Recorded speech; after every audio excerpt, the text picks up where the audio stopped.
आज ही Doubtnut app download करें। Doubtnut पर होगा अब आपके सभी मैथ्स, केमिस्ट्री, फिजिक्स और बायोलॉजी डाउट्स का सफाया। बस अपने क्वेश्चन की फोटो खींचो, उसे क्रॉप करो और तुरंत वीडियो सोल्यूशन पाओ। Download now.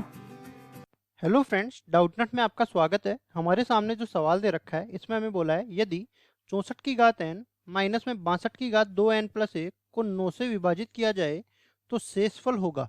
ठीक है, और यहाँ पे चार विकल्प हमें जो दे रखे हैं उनमें से ऐसे विकल्प का चयन करना है हमें जो सही होने वाला है। तो सबसे पहले तो इस सवाल को हम द्विपद प्रमेय से हल करेंगे।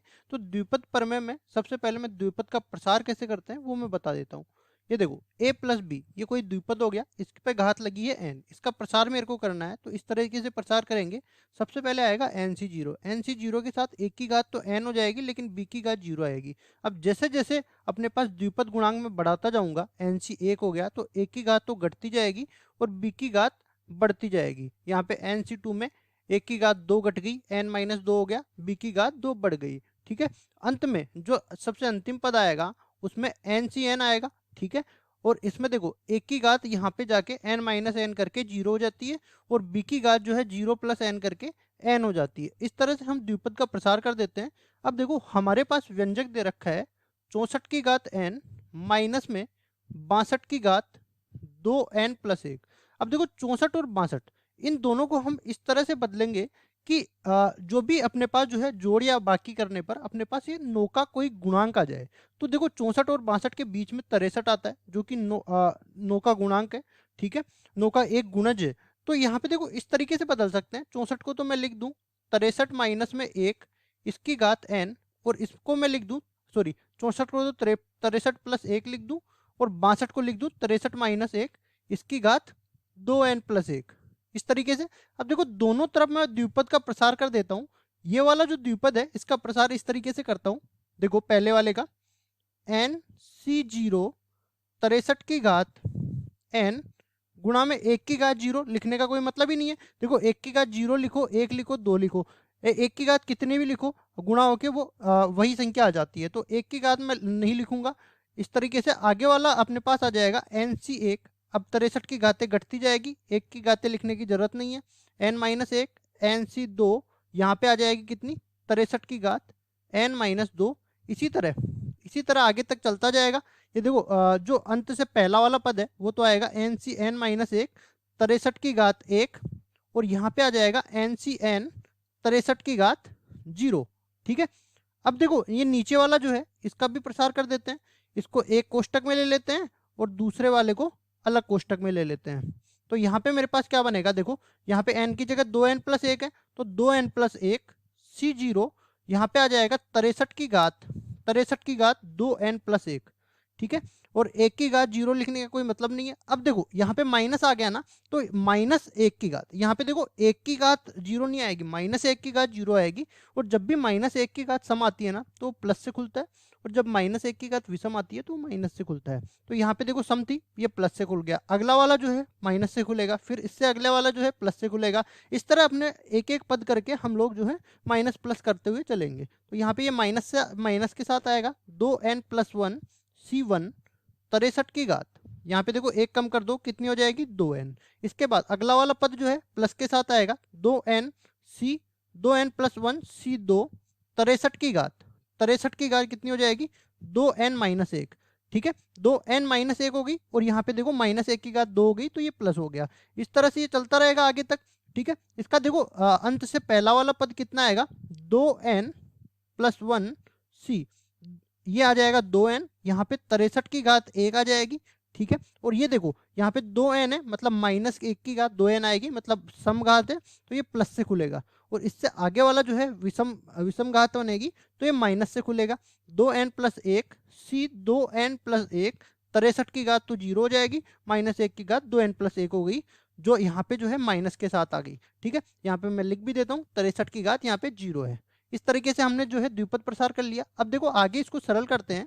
तो यहाँ पे इस पूरे पद में, इस पूरे प्रसार में देखो यहाँ से लेके यहाँ तक 63 उभयनिष्ठ है, लेकिन इसमें जो है 63 नहीं है तो इसको अलग कर देंगे, बाकी सारे में से 63 उभयनिष्ठ ले लूंगा। तो यहाँ पे देखो 63 जैसे ही मैंने उभयनिष्ठ लिया तो ये मेरे पास या तो एक काम करता हूँ मैं 63 इसमें से उभयनिष्ठ ले लेता हूँ और 63 यहाँ से लेके यहाँ तक मैं उबेनिश ले लेता हूँ, इसमें भी एक पद बच जाएगा और इसमें भी एक पद बच जाएगा। तो देखो क्या बनेगा यहाँ पे NC0 63 की घात n माइनस 1, इससे आगे वाले पद में क्या बचेगा NC1 63 की घात n माइनस 2। ठीक है, इस तरह से आगे तक चलता रहेगा। ये इस वाले पद में क्या बन जाएगा NCn माइनस 1 63 की घात 0, तो उसको लिखने का कोई मतलब नहीं है, या लिख देता हूं मैं यहाँ पे। ठीक है, इस पद को मैं अलग कर लूंगा। ठीक है, इसके बाद ये माइनस जैसे ही अंदर गुणा होगा तो ये देखो इसमें से 63 उबेनिष्ट चला गया तो ये माइनस के साथ आएगा 2n प्लस 1 C0 63 की घात कितनी बन गई, देखो एक बाहर चली गई तो 2n बन गई। इसके बाद ये माइनस इससे गुणा होगा तो ये प्लस के साथ आएगा, मतलब 2n प्लस 1 C1, यहाँ पे 63 की घात 2n तो पहले से थी, एक और कम हो गई तो 2n माइनस 1 हो गई। इस तरह से ये चलता रहेगा आगे तक। ठीक है, इसका भी मैं ये वाला पद लिख देता हूँ क्योंकि इसमें 63 उबेनिष्ट आएगा तो ये प्लस के साथ, प्लस पहले से था माइनस अंदर गुणा हो गया तो ये माइनस के साथ आएगा। ठीक है, तो माइनस के साथ 2n प्लस 1 C 2n, यहाँ पे 63 की घात बन गई 0। ठीक है, अब देखो एक पद तो इसमें से उबेनिष्ट आया था, सॉरी उबेनिष्ट नहीं, इससे बाहर चला गया था क्या NCn, और 63 की घात 0 थी तो वो 1 हो गया। और इसमें से भी देखो ये उबेनिष्ट आया, ये बाहर चला गया था तो ये माइनस, ये देखो माइनस इससे भी गुणा होगा तो ये प्लस के साथ आएगा, तो 2n plus 1 C 2n plus 1, और 63 की घात 0 है तो उसको लिखने का मतलब नहीं है। ठीक है, अब देखो ये पूरा पद जो है यहाँ से जो भी कुछ आएगा ना, इनको प्रसार करके वो एक पूर्णांक बन के आएगा, तो मैं इस पूरे का मान i के बराबर मान लेता हूँ, तो ये मेरे पास बन गया 63i। अब देखो यहाँ से NCn का मान देखो इस तरीके से निकालते हैं, फैक्टोरियल n बटा ये NCr का लिख देता हूँ मैं, NCr बराबर होता है फैक्टोरियल n बटा फैक्टोरियल r गुणा में फैक्टोरियल n माइनस r। ठीक है, तो देखो यहाँ पे r की जगह n आ जाएगा तो नीचे फैक्टोरियल 0 बन जाएगा, और फैक्टोरियल n से फैक्टोरियल n कट के NCn का मान 1 आ जाएगा। इसी तरह 2n प्लस 1 Cn प्लस 1 का मान भी 1 आ जाएगा, तो 1 और 1 करके 2 बन जाएंगे। इस तरह यहाँ पे मेरे पास आ गया 2। ठीक है, और ये किसके बराबर है, ये पूरा प्रसार अपना था 64 की घात n प्लस 62 की घात 2n प्लस 1 के बराबर था।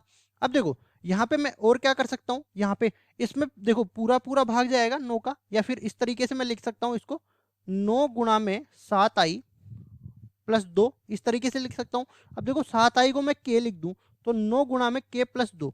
ठीक है, इस तरीके से आ गया, और ये किसका प्रसार है 64 की घात n प्लस 62 2n प्लस 1, इस तरीके से है। तो इसमें मेरे को जो है 9 का भाग देना है, तो शेषफल कितना है ये मेरे को बताना था। तो देखो 9 के में से पूरा पूरा भाग चला जाएगा और 2 अपने पास शेषफल बच जाएगा, देखने पर ही पता चल रहा है। यहाँ पे देखो प्लस में आता है तो 2 शेषफल हो जाता, अगर यहाँ पे माइनस आ जाता ना तो इसमें मेरे को जो है इसमें से 9 उबेनिष्ट लेके 7 शेषफल देना पड़ता। तो यहाँ से मैं कह सकता हूँ अतः दिया हुआ व्यंजक 9 के प्लस 2 के रूप का है, तो इसमें 9 का भाग देने पर शेषफल 2 प्राप्त होगा। ठीक है, 2 प्राप्त होगा। अब देखो विकल्प भी हमें दे रखे हैं, तो विकल्पों में 2 कौन से विकल्प में दे रखा है, बी विकल्प में, तो बी विकल्प बिल्कुल सही उत्तर हो जाएगा। आशा करता हूँ ये सवाल आपको समझ में आया होगा। धन्यवाद। क्लास 6 से 12 से लेके नीट IIT JEE मेंस और एडवांस के लेवल तक 10 मिलियन से ज़्यादा स्टूडेंट्स का भरोसा। आज ही डाउनलोड करें डाउटनेट ऐप या व्हाट्सएप कीजिए अपने डाउट्स 8400 400 400 पर।